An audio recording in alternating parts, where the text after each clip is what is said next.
How to assemble aluminum alloy scaffolding. Step 1. Connect casters to climbing frames.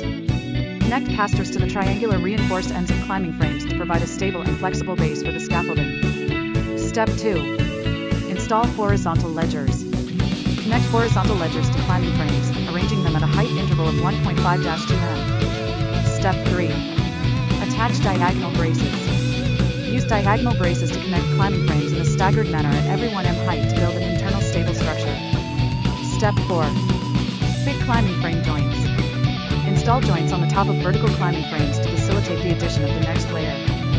Step 5. Extend to the second layer of scaffolding.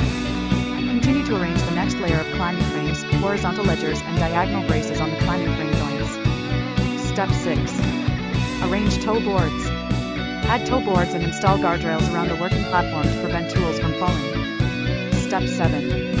Install stabilizers, check and secure all connections.